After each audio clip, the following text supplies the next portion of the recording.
Good morning class. आज से हम एक नया सीरीज स्टार्ट करने वाले हैं। अभी हम क्लास 9 से स्टार्ट कर रहे हैं। क्लास 9 का चैप्टर नंबर 1, नंबर सिस्टम। इसमें हम क्या करेंगे, 10-10 मिनट का कॉन्सेप्ट वाइज वीडियोस पूरे एनसीईआरटी की मैं रिकॉर्ड करके यूट्यूब पे अपलोड करने वाला हूँ। देन अगर आपको कोई डाउट होगा तो हम डाउट क्लासेस अलग से ऑर्गेनाइज करेंगे। ओके, स्टार्ट करते हैं हमारे पहले चैप्टर जो कि है नंबर सिस्टम। ठीक है, तो हम नंबर सिस्टम में और नंबर के टाइप्स में जानेंगे। सबसे पहले आप ऐसे समझिए कि सबसे पहले एक नंबर सिस्टम होता क्या है। एक नंबर लाइन हम बचपन से पढ़ते आ रहे हैं, जिसमें बीच में क्या होता है, जीरो।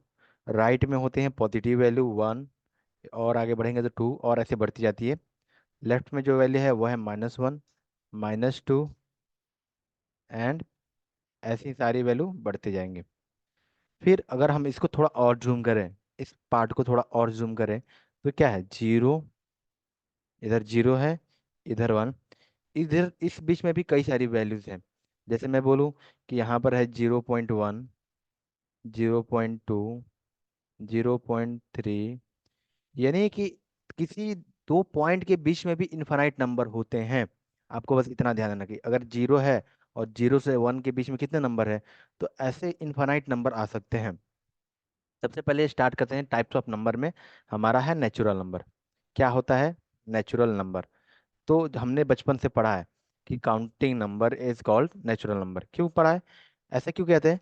क्योंकि हम जब छोटे थे तो हमें क्या सिखाया जाता था, कि हमें डायरेक्ट सिखाया जाता कि काउंट करो 1, 2, 3, 4, ऐसे करके हमें सिखाया जाता था। हमें कभी जीरो से नहीं सिखाया गया, हमें 1 से स्टार्ट किया गया, 1, 2, 3, 4 एंड सो ऑन। तो इसलिए इसका नाम काउंटिंग नंबर पड़ गया। ठीक है, नेचुरल नंबर एक काउंटिंग नंबर होता है जो हम अपने डेली लाइफ यूज में यूज करते हैं। फिर आ जाता है होल नंबर। जब जीरो को नेचुरल नंबर के साथ लिखते हैं तो बन जाता है होल नंबर, यानी 0, 1, 2, 3 एंड सो ऑन। फिर आता है इंटीजर। इंटीजर में वो सारी वैल्यू जो होल नंबर भी हो, नेचुरल नंबर भी हो, और साथ में नेगेटिव वैल्यूज भी हो। तो -3, -2, -1, 0, 1, 2, 3, और ये नंबर ऐसे ही क्या करते रहेगा, आगे बढ़ते रहेगा।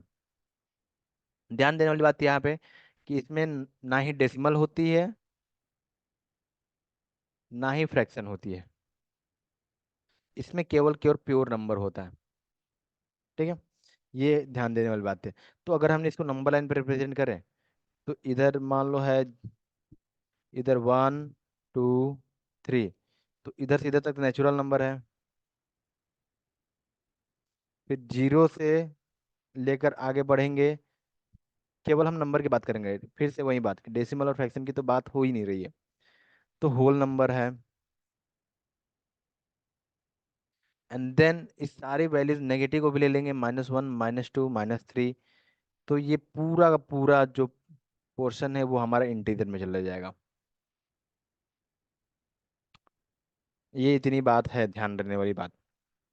नेचुरल नंबर, अच्छा, नेचुरल नंबर को हम रिप्रेजेंट करते हैं एन से, होल नंबर को रिप्रेजेंट करते हैं डब्ल्यू से, और इंटीजर को रिप्रेजेंट करने के लिए हम जेड बना देते हैं।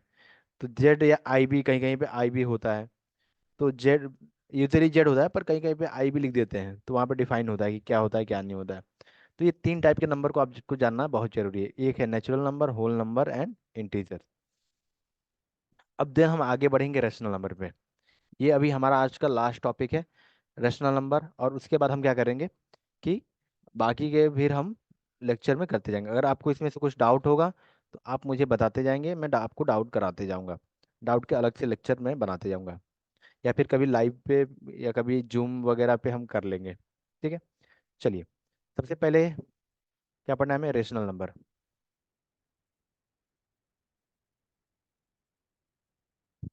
तो हमें पढ़ना होता है, कोई भी नंबर अगर रेशनल नंबर है तो उसके दो कंडीशन है, तीन कंडीशन। पहली कंडीशन कि number can be in form of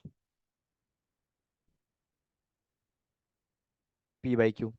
अगर P/Q फॉर्म में नहीं भी है तो भी हम उसको P/Q के फॉर्म में ला पाए, वो रेशनल नंबर में पहला P/Q का फॉर्म होता है। मतलब P/Q, जैसे मैं बोलूँ 0.3, तो ये P/Q फॉर्म में नहीं है। पर इसको हम 3/10 लिख देंगे तो ये P/Q यानी फ्रैक्शन में आ जाएगा। दूसरी बात, P&Q बिलोंग्स टू इंटीजर, यानी P और Q इंटीजर होना चाहिए। P&Q आर इंटीजर, ये इंटीजर होना चाहिए। इसका साइन का मतलब बिलोंग्स, ठीक है, इसका मतलब होता है बिलोंग्स, यानी P और Q इंटीजर से आने चाहिए। यानी अगर मैं लिख दूं कि √3/2, तो ये नहीं है P/Q फॉर्म में। क्यों? क्योंकि P/Q फॉर्म तो दिख रहा है, पर ये जो सारे वैल्यू हैं वो इंटीजर तो नहीं है ना। क्यों? ये क्या है? रूट वैल्यू है, रूट वैल्यू तो इंटीजर नहीं होता, रियल नंबर होता है, इंटीजर तो नहीं होता है। तो ये P/Q के फॉर्म में नहीं है। थर्ड, तीसरा कंडीशन है कि Q should not be equal to 0। ये जो Q है जीरो नहीं हो सकता। क्यों? क्योंकि किसी भी नंबर में मान लो 2 में 0 को डिवाइड करते हैं तो ये वैल्यू अनडिफाइंड होती है। लिखते हैं इन्फिनिटी पर होता है अनडिफाइंड, क्योंकि 0 में हम कितना भी डिवाइड कर दे रिमाइंडर 2 रह जाएगा, 2 रह जाएगा। और हमने पढ़ा है कि रिमाइंडर कभी भी डिवाइजर से छोटा नहीं होना चाहिए, पर रिमाइंडर तो डिवाइजर से बड़ा आ रहा है। इसका मतलब जो ये वैल्यू है अनडिफाइंड है। तो रेशनल नंबर P/Q के फॉर्म में होना चाहिए, P&Q इंटीजर होना चाहिए, and Q not equal to 0 होना चाहिए। ये तीन कंडीशन सेटिस्फाई करेगा तो बन जाएगा हमारा रेशनल नंबर। अब इसके बेसिस पे हम कुछ क्वेश्चन करेंगे एंड अगले टॉपिक पे पढ़ेंगे। तो सबसे पहला क्वेश्चन है, चलिए क्वेश्चन हम नेक्स्ट क्लास में करेंगे, अभी के लिए इतना काफ़ी है।